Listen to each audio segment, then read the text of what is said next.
Olá a todos, eu me chamo Jorge e vamos começar então a parte 1 da videoaula 1. É diretamente voltada para o curso de licenciatura em Ciências Biológicas, né, que é um curso oferecido pelo Instituto Federal do Norte de Minas Gerais, via o Centro de Referência em Formação e Educação à Distância, SEAD. Então, a análise, né, aspectos históricos, metodológicos, né, envolvidos que envolvam a educação ambiental. Então, um espaço-tempo que nos permita discutir e fomentar assuntos relacionados. Essa disciplina vai transcorrer durante 4 semanas. Do período de 23 terão acesso ao caderno didático, que é o compilado com as principais informações e conteúdos ligados à educação ambiental. Esse caderno didático é uma produção dos autores Silvana Mancini. Ele será trabalhado principalmente nossa primeira semana, mas também ao longo de todas as semanas da disciplina, nós estaremos utilizando os conhecimentos, as informações trazidas por esse caderno didático. Que é o plano de ensino, que vai mostrar ali com mais detalhes a referência básica do plano de ensino, além do caderno didático, outros materiais que serão utilizados no transcurso das nossas discussões. Também teremos acesso a um tópico de apresentação da disciplina, o cronograma de atividades.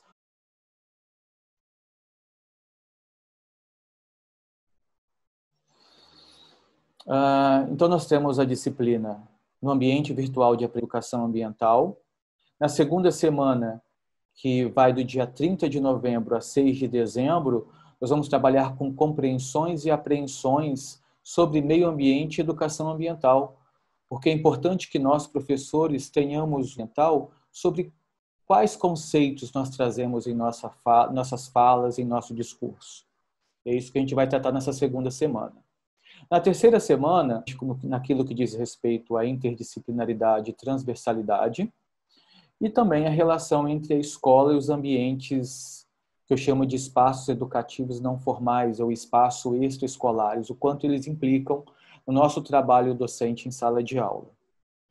Vale destacar que na terceira semana nós teremos um web ligado em tempo real, né, e a gente possa fazer uma interlocução, de certa forma, mais próxima. Fica aqui já de antemão o convite para o webinário que ocorrerá na terceira, que ocorrerá esse encontro virtual.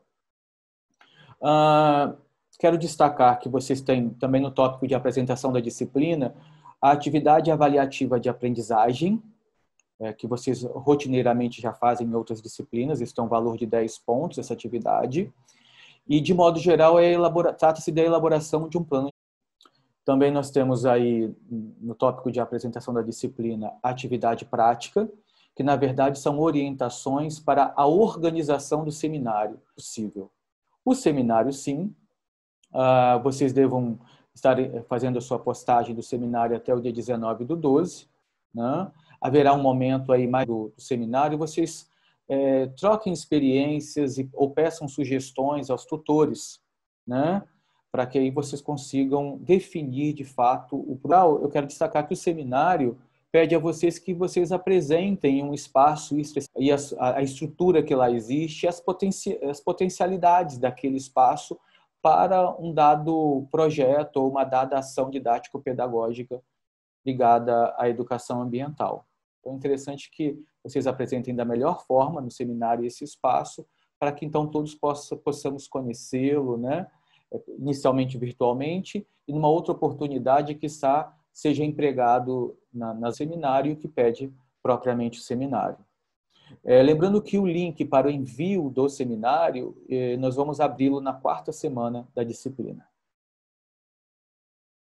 Quero também convidá-los à participação dos fóruns de discussões. Então, fica o convite para que todos participem dos fóruns e as avaliações. Quero destacar que as avaliações online e presencial é daqueles materiais que eu destaquei na bibliografia básica, né, do erigir ao longo da disciplina. Um espaço realmente de crescimento e de formação, tanto para vocês quanto para mim, para que a gente possa ali, na medida do possível, fazer as nossas interlocuções colocando sempre em pauta a questão. Nós temos os fóruns Tira Dúvida, né? Quaisquer dúvida também os tutores estão à disposição. Nessa parte nós vamos tratar exatamente da questão histórica, né? E evolução ao longo do tempo da educação ambiental no mundo e também seus efeitos no Brasil. De disciplina. A primeira nós temos aqui, trazida pelo Tratado de Educação Ambiental, produzido em 2012, né? Ele foi produzido em 1990, e coloca como educação ambiental é uma educação para uma sustentabilidade baseada no respeito a todas as formas de vida. Então, é uma definição que muito nos faz entender e pensar sobre a educação ambiental como um processo permanente e contínuo, tanto do estabelecimento escolar quanto dos espaços, né, não escolares, né, os extraescolares. Uma outra definição, trazida aqui pelo Ministério do Meio Ambiente, é um processo de a reflexão, o debate e a sua própria modificação. A educação ambiental ela é fundamentalmente uma pedagogia da ação. Então, a educação ambiental se faz com a praxis. Ela envolve a ação propriamente, seja o desenvolvimento cognitivo, seja na prática propriamente da ação ambiental. Bom, temos que ter o entendimento que educar é um processo de formação das sociedades como um todo, onde os conhecimentos são perpetuados e passados de geração em geração.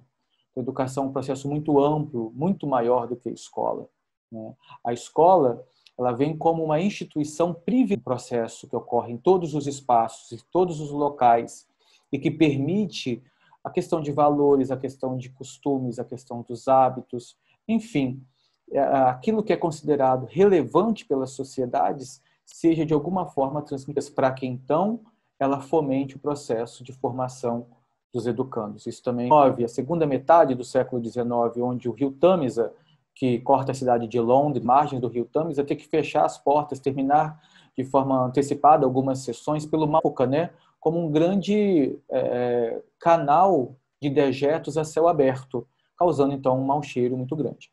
Só para você ter uma noção que hoje é um rio descontaminado e despoluído, mas à época era um tal negativo muito grande para a Inglaterra e para os países que repercutiu para os países da Europa. Em 1861, quero destacar que no Brasil, por exemplo, quando o Rio de Janeiro ainda era a capital do nosso país, a falta de água para o abastecimento da corte, né, e de todos que ficavam mais abaixo da região da Floresta da Tijuca e região, no intuito, porque até então estava como uma fazenda de café, grandes fazendas de café, foi se revegetado, formando o que hoje é a Floresta da Tijuca, na cidade do Rio de Janeiro, objetivando o retorno e a manutenção de quantidade de água para a população da época. Vale destacar também que o termo educação ambiental ele surge, né, conforme o nosso caderno didático apresenta, pela primeira vez em 1948, pela ONG União Internacional para a Conservação da Natureza. Então, esse termo ele é mencionado e então já começa a se formar em 1948 uma ideia de que precisava se formar as pessoas para que tivessem um olhar mais atento ao meio ambiente, né? Nós tivemos, então, dando sequência à questão histórica, em 1962, um marco da literatura em educação ambiental, o livro Primavera Silenciosa. Né? Nesse livro, a Raquel Carson ela vai falar, né, é um livro contra na química em defensivos agrícolas, em agrotóxicos, né, que é o termo muito usado, né, para que a agricultura se potencializasse, se desenvolvesse nos Estados Unidos. E o livro ele traz uma crítica a essa revolução verde que preconizava o uso indiscriminado de pesticidas dos mais diversos na agricultura norte-americana. Esse livro ele fala muito sobre a questão do uso do DDT, né, que era do amplo uso do DDT que era usado para a questão de insetos, né? Ele é um pesticida que ataca e gera a morte de insetos e era usado de forma indiscriminada nos Estados Unidos. Ela coloca essa questão do conformismo social no livro, de que as pessoas estavam acostumadas a entender que a química resolveria a questão da produção alimentar, enquanto, na verdade, na cadeia desses alimentos, os resíduos dessas pesticidas permaneciam. E houve iniciativas de várias formas para tentar desqualificar a obra de Rachel Carson, mas foi aí um livro marcante para um trabalho do pesticida DDT nos Estados Unidos. E outras 11 substâncias que ela liderado pelo industrial Aurélio Pesce, ou Aurélio Pesce em português, ao qual esse clube é formado por especialistas, intelectuais, universitários, professores universitários e industriais, principalmente empresários, que vão discutir sobre as questões, se reúnem em Roma para discutir questões ambientais a partir da consolidação desse clube em 68. Então, o objetivo é esse, discutir sobre a crise atual e futura da humanidade. E esse clube publica, em 1972, um relatório chamado Os Limites do Crescimento. A questão do ambiente não daria conta para manter esse crescimento tal como ele vinha ocorrendo no mundo, né? Esse relatório ele é muito forma quando você preconiza o crescimento, tal como o modelo que se vinha à época, né? Você, de certa forma, desacelera o desenvolvimento e o crescimento dos países latino-americanos. Mas essa obra é uma obra muito significativa para a educação ambiental. Bom, esses são os pontos iniciais. No terceiro momento, vamos trabalhar com as conferências que foram organizadas, que colocaram em voga o meio ambiente e a educação ambiental. Por enquanto, muito obrigado a todos. Nós daremos no mundo e, consequentemente, no Brasil. E os acontecimentos que eu citei na apresentação anterior, ela faz com que a ONU se mobilize para a organização das conferências intergovernamentais, cujo ponto principal é o meio ambiente e, consequentemente, a educação ambiental. Então, a primeira conferência organizada pela ONU, Organização das Nações Unidas, com foco, iniciou problemas ambientais globais e enfatizou a necessidade de educação ambiental predatória, extinção de espécies, de pobreza e fome no mundo. Então, foi onde uma conferência que suscitou que o mundo passava por graves problemas ambientais que, consequentemente, afetavam os humanos. No Brasil,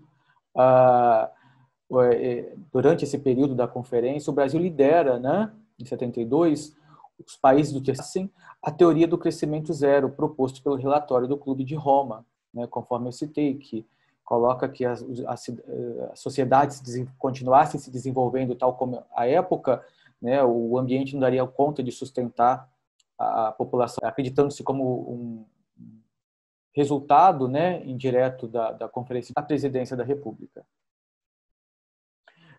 Em 1977, ocorre a Conferência de Tbilisi, na Geórgia. É uma conferência organizada por braços da ONU, né, que é a Unesco e o PNUMA, onde a educação ambiental é colocada em pauta, né? É onde, de fato, a educação ambiental toma corpo em nível internacional. É na Conferência de Tbilisi, onde há programas e ações, de fato, que trabalhem com a formação de suas populações, né, dentro desse olhar ambiental. E no Brasil, como reflexo, né, da Conferência de Tbilisi, o Conselho Federal de Educação ele torna janeiro, que é chamado de ECO 92, ou também Rio 92, ela ocorre mas entendo que o homem faz parte do meio ambiente. Então ele trabalha de uma visão mais política, de fato, abraçarem a educação ambiental e fazendo ela acontecer. E eles acabam levando em consideração que para a educação ambiental tem que ter um envolvimento do primeiro setor, que é o órgão público, a mobilização da sociedade, né? Eles também fortalecem os trabalhos de educação ambiental à época que ocorria pelo MEC e pelo IBAMA, porque ainda não se tinha até então o Ministério do Meio Ambiente. Nessa conferência ocorre a consolidação dos representantes governamentais e esse tratado ele coloca a importância, ele ratifica então a importância de políticas públicas de educação ambiental que visem aí a sustentabilidade do ambiente. Como eu comentei até depois na Rio+20. Um outro documento produzido na Rio 92 é a Agenda 21, que é um documento ao qual, tendo por objetivo, né, desenvolver ações locais, né, em âmbito local e em âmbito nacional, desenvolver ações em prol da sustentabilidade que olhassem para questões ligadas em prol de um ambiente mais sustentável. Então, se buscava construir, chegassem até a população, uma construção de uma rede. Quero destacar outras conferências organizadas pela ONU com foco principal no meio ambiente, que é a Rio+10, em Joanesburgo, no ambiente, e a Rio+20, no Rio de Janeiro, né, onde, além da revisão do Tratado de Educação Ambiental, se constrói a Agenda 2030. Essa Agenda 2030 ela trabalha com 17 objetivos, ao qual se busca construir uma sociedade mais sustentável. Esses 17 objetivos e metas para que, de fato, se busque uma sociedade mais, né, de ciência, licenciatura em Ciências Biológicas na disciplina Educação Ambiental na escola.